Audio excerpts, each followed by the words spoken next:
जो आप मुझसे कहलवाना चाह रहे हैं मैं वो नहीं कहूंगा। नहीं क्यों? आप कैसे जानते हैं कि मैं क्या कहलवाना चाह रहा हूँ? जो आप कैसे जानते हैं कि मैं आपसे क्या कहलवाना चाह रहा हूँ? मुझे मैं आपसे पूछ रहा हूँ कि 4 धार्मिक कृत्य बताइए जो आपके हिसाब से सड़क पर नहीं होने चाहिए।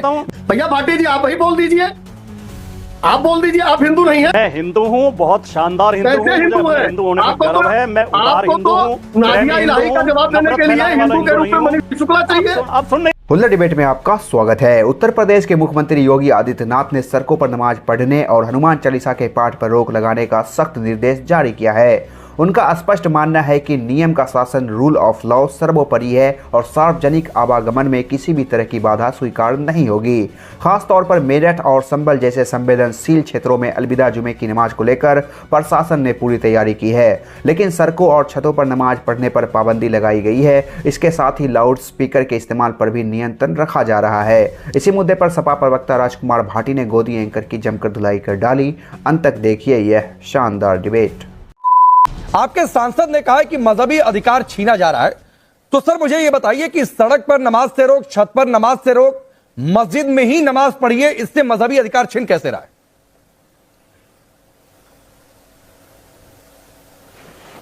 नहीं, सड़क पे धार्मिक कृत्यों पे, धार्मिक कार्यों पे अगर सरकार रोक लगाना चाहती है सड़क के ऊपर, तो इसमें बिना भेदभाव किए सरकार कोई कानून बनाए, कोई आदेश जारी करे कि सड़कों पर, सार्वजनिक स्थानों पर कोई भी धार्मिक गतिविधि नहीं होगी। ना तो हमें ना किसी और को कोई ऐतराज नहीं होगा इसमें।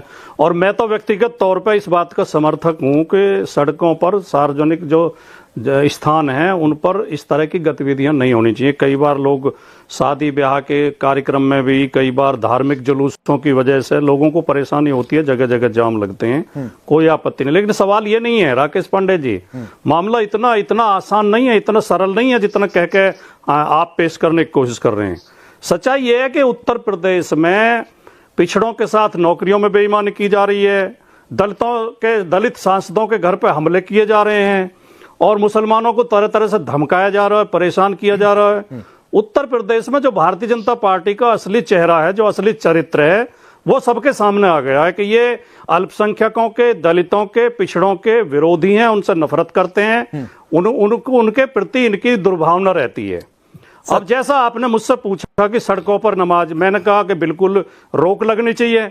लेकिन जब सरकार, देखिए सरकार का काम है धार्मिक कृत्यों में सहयोग करना, उन्हें संरक्षण प्रदान करना, अपने अपने धर्म का पालन नागरिक करें, आराम से करें, कोई दिक्कत ना हो, ये सरकार की जिम्मेदारी है। लेकिन जब सरकार एक धर्म को विशेष सुविधाएं देती है और दूसरे धर्म पर रोक लगाती है, तब भेदभाव जाहिर होता है। एक तरफ तो एक धर्म के लोगों के ऊपर तो हेलीकॉप्टर से फूल बरसाए जाते हैं, दूसरे धर्म के लोगों को नमाज पढ़ते हुए उन पर लाठियां चलाई जाती हैं।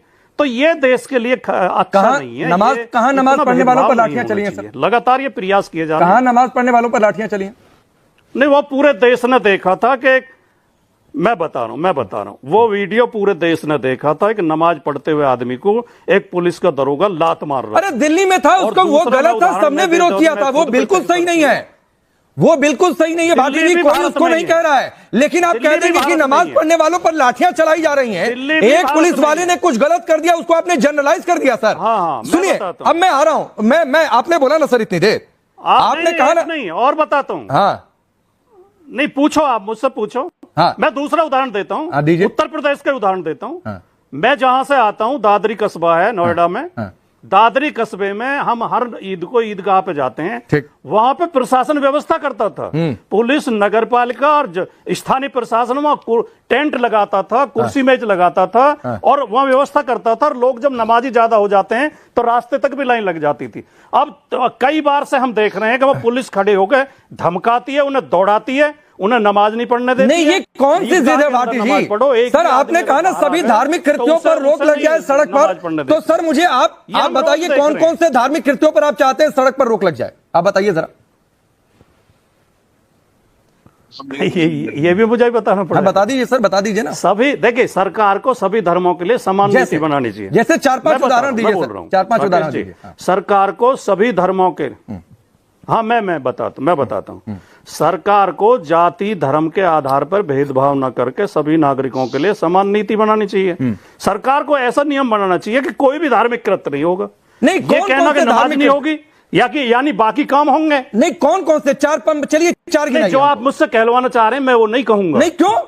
आप नहीं, कैसे नहीं, जानते हैं कि मैं क्या समझ कहलवाना चाह रहा हूं? जो आप नहीं, मुझसे भाटी जी, कहलवाना आप चाह कैसे रहे हैं। जानते हैं कि मैं आपसे क्या कहलवाना चाह रहा हूं? मुझे पता मैं है, आपसे मैं पूछ रहा हूं कि आपको जानता नहीं चार हूं धार्मिक कृत्य बताइए जो आपके हिसाब से अरे मैं सड़क पर नहीं आपको होने भी चाहिए। जानता हूं। मैं पहला उसमें जोड़ रहा हूं, सड़क पर नमाज नहीं होनी चाहिए। हाँ, बाकी तीन गिनवाइए आप।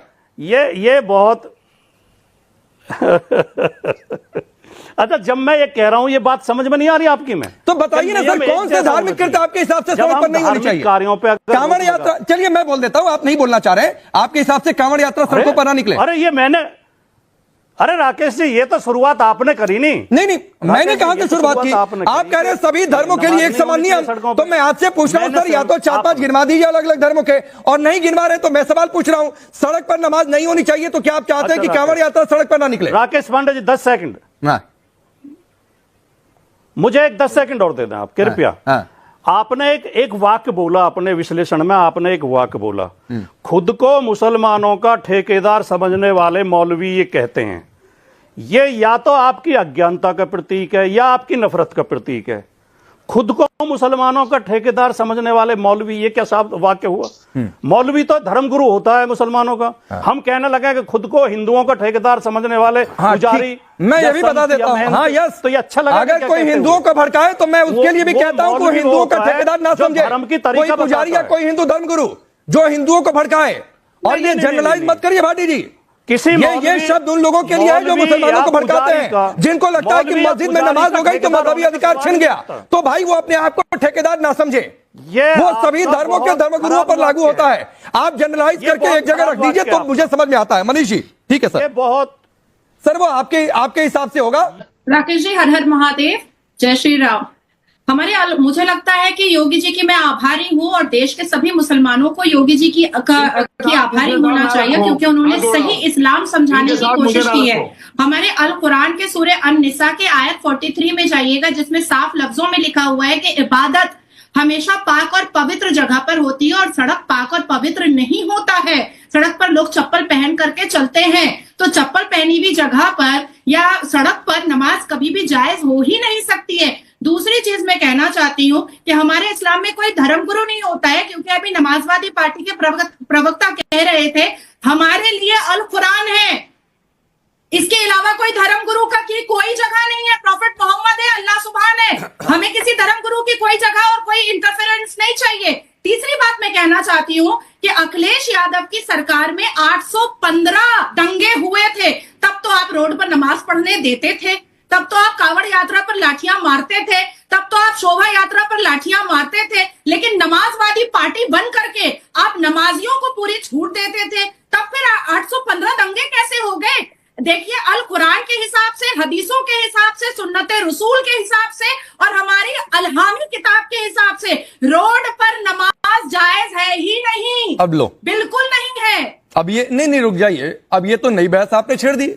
भाटी जी 30 सेकंड आपको देता हूं, क्योंकि बहुत बार आप पर ही सवाल उठे और डिबेट की शुरुआत आपने की थी। फिर मैं जगदीश जी आपके पास आता हूं। ये तो कह रही है सड़क पर नमाज ही जायज नहीं है।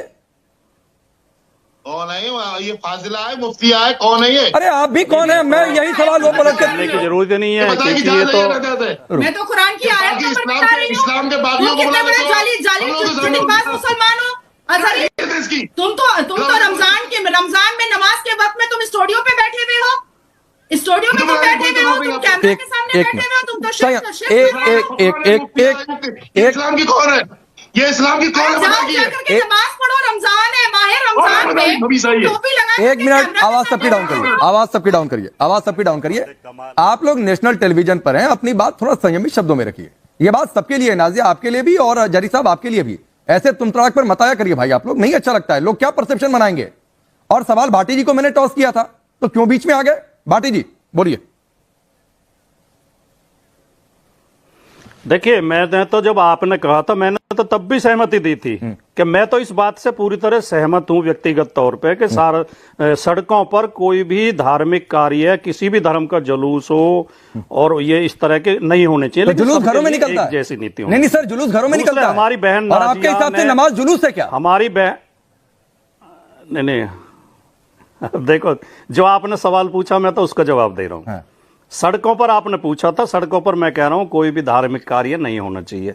दूसरे, हमारी बहन नाजिया ने, वो हालांकि बड़े गुस्से में है मेरी पार्टी को लेकर, मुझको लेकर, मुझे ज्ञान दे रही हैं, लेकिन बहन है, मैं बहन का आदर करता हूं।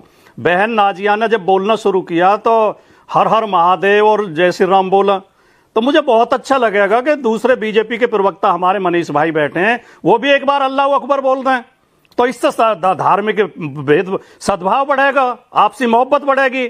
जब नाजिया हर हर महादेव बोल सकती हैं, जय श्री राम बोल सकती हैं, तो मनीष जी अल्लाह अकबर बोल सकते हैं। नहीं तो अगर इतना ही उदार होना है, और लेकिन एक आखिरी बात मैं कह दूं राकेश पांडे जी, कि ये इसके लिए कोई किताब पढ़ने की और किसी धर्मगुरु से बात करने की जरूरत नहीं होती। जब आदमी के अंदर लालच आ जाता है नहीं, तो वो अपने ही लोगों को गाली देने लगता, अपने परिवार को, अपने खानदान को गाली देता। अब आप नाजिया को लालची बता रहे हैं, बोलता है, आप नाजिया को लालची बता रहे हैं। आपको नाजिया का हर हर महादेव बोलना आपको बुरा लग गया। नाजिया से किसी ने कहा तो नहीं कि हर हर महादेव बोलो, ये उनकी इच्छा थी कि वो हर हर महादेव बोले, कि क्या बोले नहीं बोले। आदमी के अंदर लालच होता है नहीं, चूंकि नाजिया ने हर हर महादेव बोल दिया तो आप कह रहे हैं मनीष शुक्ला यहाँ पर अल्लाह अकबर बोल दें।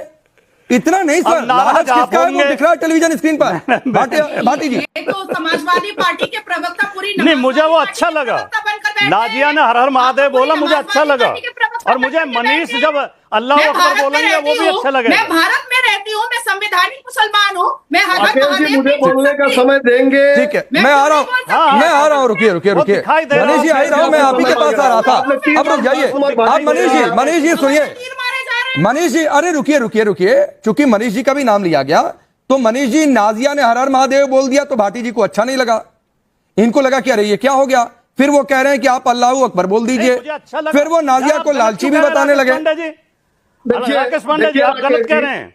राकेश जी, मुझे अच्छा लगा। राकेश जी, नाजिया ने हर हर महादेव बोला मुसलमान होके, इसलिए चाहते हैं कि हम हिंदू होके ये बोले। यानी भाटी जी ने स्पष्ट कर दिया कि समाजवादी पार्टी में कोई हिंदू नहीं है, स्वयं भाटी जी भी हिंदू नहीं है, अखिलेश यादव भी हिंदू नहीं है, नहीं तो हर हर महादेव बोल के यही नाजिया जी को बढ़ा देते, आगे सद्भाव पैदा कर देते। भाटी ने ये मान लिया कि राजकुमार भाटी हिंदू नहीं है। जब भारतीय जनता पार्टी का प्रवक्ता बोलेगा, यानी हिंदू का मतलब भारतीय जनता पार्टी यही कहना चाहते हैं। भैया भाटी जी, आप ही बोल दीजिए, आप बोल दीजिए, आप हिंदू नहीं हैं, वो मुसलमान होके बोल रहे हैं, आप हिंदू हो क्या, आप बोल दो।